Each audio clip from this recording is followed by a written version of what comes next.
بن جائے، کبھی tough life گزارنی پڑے تو یہ ٹف لائف گزار سکے، یہ انہوں نے ہم سے سیکھا ہے اور ہم سے سیکھا ہے۔ اور تیسری وجہ یہ تھی کہ جو عربی زبان فصاحت و بلاغت کے ساتھ صحرا میں بولی جاتی تھی وہ شہروں میں نہیں بولی جاتی تھی۔ سب سے پیور عربی، فصیح و بلیغ عربی صرف صحرا میں بولی جاتی تھی، قبائل میں بولی جاتی تھی، لہذا وہ اپنے بچوں کو بھیج دیتے تھے کہ وہ پیور عربی بولنے والے بنے، ان میں فصاحت و بلاغت آ جائے۔ چوتھی وجہ یہ تھی کہ بنو اسماعیل میں، عرب میں حضرت معد یہ ایسے پہلوان گزرے ہیں جن کی ہڈیاں بڑی مضبوط تھیں، جو لمبے قد والے تھے، اور عرب لوگ نرم اور نازک مرد کو پسند نہیں کرتے تھے۔ یہ کہتے تھے کہ مرد ہو تو اس نے ٹف لائف جی ہو، نرم و نازک جو مرد ہوتا تھا اس کو پسند نہیں کیا جاتا تھا۔ حضرت فاروق اعظم رضی اللہ تعالیٰ عنہ اپنے دور خلافت میں مسلمانوں کو کہا کرتے تھے کہ اپنے بدن کو، اپنی باڈی کو کسو، باڈی کو مضبوط بناؤ، کہ تمہارا یہ سیوا نہیں ہے کہ تم سست ہو کر کے بیٹھ جاؤ۔ تو وہ اپنے جو خاندانی حضرت معد تھے ان کی باڈی کی مثالیں دی جاتی تھی، ان کے جسم کی مثالیں دی جاتی تھی کہ کتنا مضبوط جسم تھا ان کا، ان کے ہاتھ پاؤں میں کتنی طاقت تھی۔ تو چونکہ وہ زندگی صحرا میں رہ کر خالص بکریوں کا دودھ پی کر اور نوکیلے پتھروں پر چڑھ کر ہی وہ جسم بن سکتا تھا جس کی عرب لوگ چاہت رکھتے تھے، تو یہ ساری بنا وجوہات تھی جس بنا پر عرب اپنے بچوں کو دوسرے قبائل میں کچھ سالوں کے لیے بھیج دیا کرتے تھے۔ حضرت حلیمہ سعدیہ رضی اللہ تعالیٰ عنہ سیرت کی کتابوں میں آپ کے بیان موجود ہیں، فرماتی ہیں خود کہ جس سال میں مکہ مکرمہ نبی کریم صلی اللہ علیہ وسلم کو لینے کے لیے گئیں، وہ سال بہت ہی سخت قحط پڑا تھا، ہمارا سب کچھ قحط میں ختم ہو گیا، کوئی چیز کھانے کے لیے نہ تھی، ہماری بکریوں کے تھن دودھ سے خالی ہو گئے تھے کہ چارہ نہ تھا، اونٹنی ایک تھی جس کے تھن بھی دودھ سے خالی تھی۔ جب ہمیں خوراک نہیں ملتی تھی تو ہمارا ان کا سرکار کا ایک رضائی بھائی تھے جو سرکار کی ہی عمر کے تھے تقریباً، تو فرماتی ہے کہ میرا بچہ میری چھاتیوں میں دودھ خشک ہو گیا تھا، اس کو پیٹ بھر کے دودھ نہیں ملتا تھا، ساری رات بھوک کی وجہ سے روتا رہتا تھا، ایک پل کے لیے بھی ہم رات کو میاں بیوی سو نہیں سکتے، اتنا سخت قحط تھا۔ اور قبیلہ بنو سعد کی کچھ خواتین مکہ مکرمہ نو مولود بچوں کی تلاش میں آتی ہیں، تو میں نے اپنے شوہر سے کہا کہ کیوں نہ ہم بھی، ان کے شوہر کا نام حارث تھا، حلیمہ سعدیہ کے شوہر کا نام حارث تھا، کہتی ہے کہ میں نے کہا کہ کیوں نہ ہم مکہ مکرمہ جائیں اور ہم بھی کسی نومولود بچے کی تلاش کریں۔ اب دیکھیں کہ وہ غریب تھیں، لیکن آج بھی ان کے اصول تاریخ کی کتابوں میں ہیں کہ اصول یہ تھا ان غریب عورتوں کا کہ دودھ پلاتی تھی لیکن اجرت طے نہیں کرتی کہ میں 2 سال کے بعد یا 3 سال کے بعد اتنی اجرت لوں گی، خوشی سے گھر والے جو انعام و اکرام دے وہ قبول کر لیا کرتی تھی۔ عربی میں ان کے وہاں پر یہ مشہور تھا کہ عزت والی عورتیں اپنی چھاتی کے دودھ کو بیچا نہیں کرتی. یہ ان میں کہاوت تھی. عزت والی عورتیں اپنے چھاتی کے دودھ کو بیچا نہیں کرتی ہے, انہیں اپنے رزق کا ذریعہ نہیں بناتی ہے. جو انہیں مل جاتا تھا وہ لے لیتی تھی, اجرت مقرر نہیں کرتی. حضرت حلیمہ سعدیہ فرماتی ہیں کہ میں نے جب اپنے شوہر سے جانے کے لیے تیاری کرنے کے لیے کہا تو کہنے لگے, کیونکہ قبیلہ بنو سعد کے سب سے زیادہ قریب حضرت حلیمہ سعدیہ کا گھر تھا. فرماتی ہیں کہ ایک خچر تھا, سبز مائل, سبز کلر تھا تھوڑا سا اس کا, وہ بھی بیمار تھا. ایک اونٹنی تھی, وہ بھی لاغر اور کمزور تھی. ہم نے اونٹنی کو لیا, خچر کو لیا, اور ان عورتوں کے ساتھ میں بھی اور میرا شوہر بھی اور سرکار کے جو رضائی بھائی تھے ان کو لے کر کے یہ مکہ مکرمہ آئے. اب گھر گھر جا کر کے یہ نوک کرتی, پوچھتی. فرماتی ہیں کہ چند دنوں میں میرے ساتھ جو عورتیں آئی تھی ان کو تو بچے مل گئے, لیکن میری غربت کی وجہ سے اور میرا جو ظاہری حال تھا اس حال کو دیکھ کر مجھے کسی نے کوئی بچہ نہ دیا. کہ غریب تھی, ظاہری طور پر حال بھی وہ نہ تھا جو دوسری عورتوں کا تھا. تو فرماتی ہے خود کہ مجھے کسی نے کوئی بچہ نہ دیا.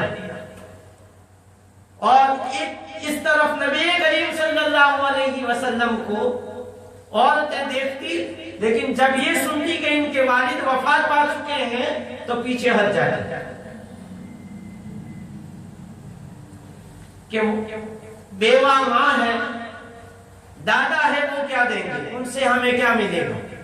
یہ سوچ کر حضرت حلیمہ سعدیہ فرماتی ہیں کہ میں صرف باقی رہ گئی تھی.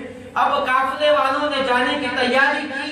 میں نے اپنے شوہر سے کہا کہ ایک بچہ ہے جس بچے کو کسی نے نہیں لیا, وہ یتیم ہے, اگر آپ اجازت دیتے ہو تو میں اس یتیم بچے کو لے آؤں. فرماتی ہے کہ حارث نے کہا کہ جاؤ جلدی کرو اور لے آؤ. میں نکلی تو حضرت عبد المطلب سامنے سے آ رہے تھے. حضرت عبد المطلب نے پوچھا کہ کس قبیلے سے. کہتی ہے کہ میں نے کہا کہ قبیلہ بنو سعد سے ہوں, سعدیہ ہوں. نام کیا؟ فرماتی ہے کہ میں نے کہا کہ حلیمہ. کہنے لگے بخ بخ, یعنی واہ واہ, ہل اور سعد دونوں جمع ہو جائیں, یہ دنیا کا خوشترین انسان ہوتا ہے. اور جس کو یہ دونوں چیزیں مل گئی, ہلم بھی مل گیا, سعد بھی مل گیا, اس کو تو ساری جہان کی خوشیاں مل گئی. حضرت عبد المطلب نے بخ بخ, عربی میں واہ واہ کو کہتے ہیں کہ واہ واہ کیا بات ہے. پوچھتی ہے کہ میرا ایک, فرماتی ہے کہ پوچھا کہ میرا ایک پوتا ہے, یتیم ہے, کیا اس کو دودھ پلانا پسند کرو گی؟ میں نے کہا کہ ہاں, میں اسی لیے تو نکلی ہوں. فرماتی ہے کہ حضرت عبد المطلب نے کہا کہ میرے پیچھے پیچھے چلی آؤ. اور حضرت عبد المطلب مجھے حضرت آمنہ رضی اللہ تعالیٰ عنہا کے گھر لے گئے. جب میں داخل ہوئی تو جہاں پر آقا دو عالم صلی اللہ علیہ وسلم آرام فرما رہے تھے, میں نے دیکھا کہ سفید صوف کے کپڑے میں, نرم کپڑے میں سرکار دو عالم صلی اللہ علیہ وسلم کو والدان لپیٹے ہوئے ہیں, اور سبز ریشمی چادر نیچے بچھائی ہوئی ہے, اور نبی کریم صلی اللہ علیہ وسلم آرام فرما رہے ہیں.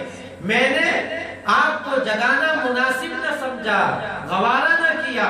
جیسے ہی میں نے چہرے کو دیکھا میں تو فریفتہ ہو گئی, اور میرے دل میں اتنی محبت بھر آئی کہ میں نے پیشانی مبارک کو اسی وقت بوسا دیا.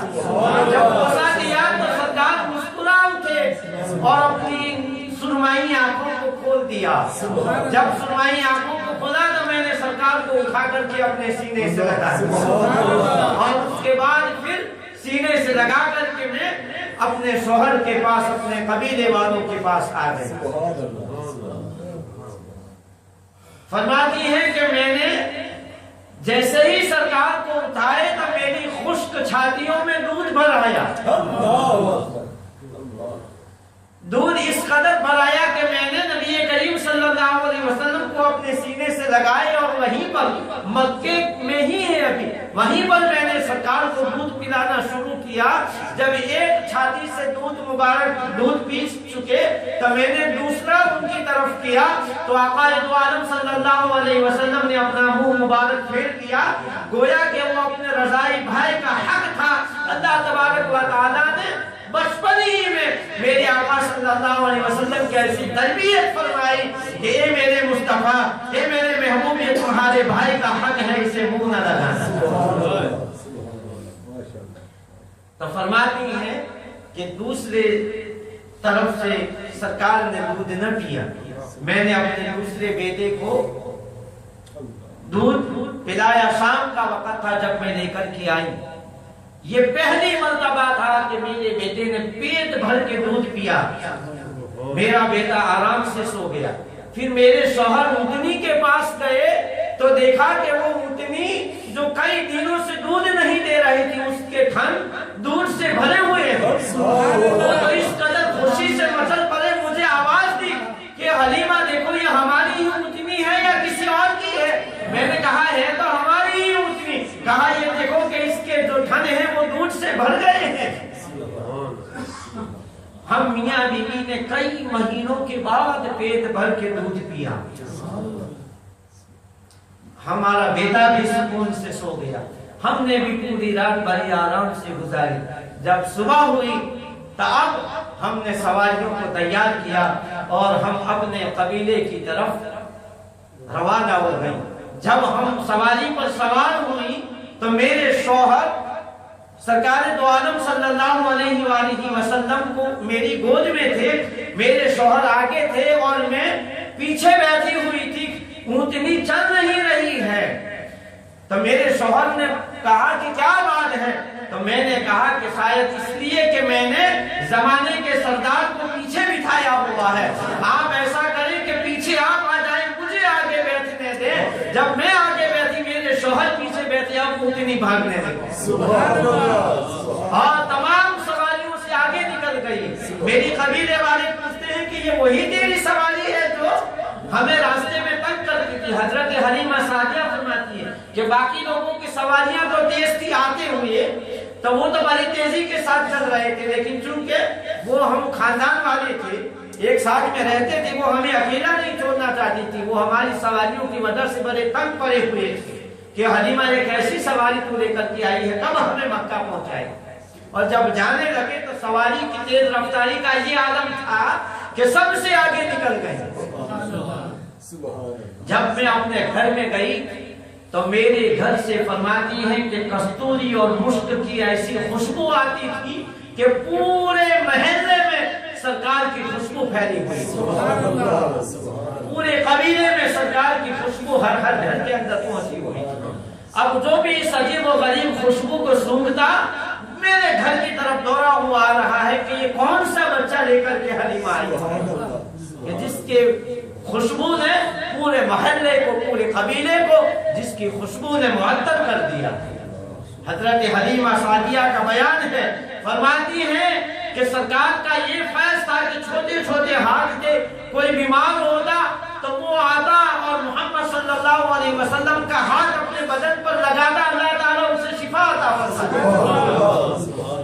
کسی کو کسی جگہ پہ درد ہوتا، چھوٹے محمد کا ہاتھ اپنے درد کی جگہ پر رکھتا، اس کا درد ختم ہو جاتا۔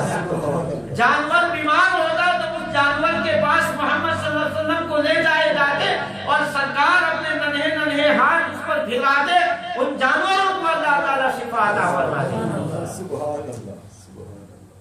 فرماتی ہے کہ پورے قبیلے میں یہ شور برپا تھا اور میرے گھر میں اتنی برکتیں تھی، میری اونٹنی، میری بکریاں۔ آپ کی ایک بہن تھی شیما، جن کا حدیث کی کتابوں میں نام آتا ہے شیما، یہ شیما جو عمر میں بری تھی، نبی کریم صلی اللہ علیہ وسلم کو بھی اور اپنے حقیقی بھائی دونوں کو لے کر کے یہ بکریاں چرانے کے لیے جایا کرتی تھی۔ فرماتی ہے کہ جب ہماری والدہ دودھ پلا دیتی دونوں بھائیوں کو تو پھر میں دونوں بھائیوں کو لے جاتی، بکریاں چراتے ہوئے ان کو میں کھلاتی، میں دیکھتی کہ ابر جو ہے نبی کریم صلی اللہ علیہ وسلم پر سایہ کیا کرتا تھا۔ جہاں جہاں میں بکریاں چراتی تھی ابر سایہ کرتا تھا، جب تک میں درخت کے سائے میں نہ چلی جاتی بادل بھی ہمارے ساتھ ساتھ چلتا رہتا تھا۔ 2 سال تک آقا دو عالم صلی اللہ علیہ وسلم نے حضرت حلیمہ سعدیہ کا دودھ پیا۔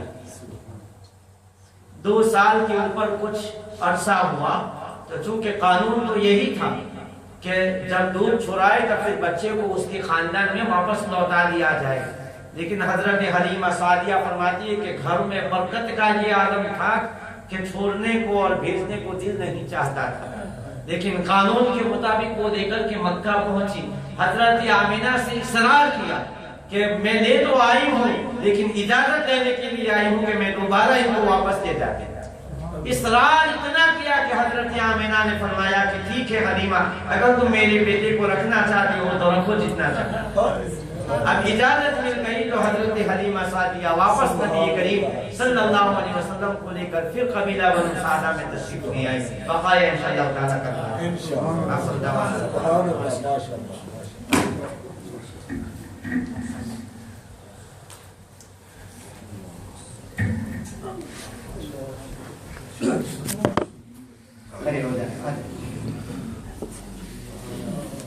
اللہ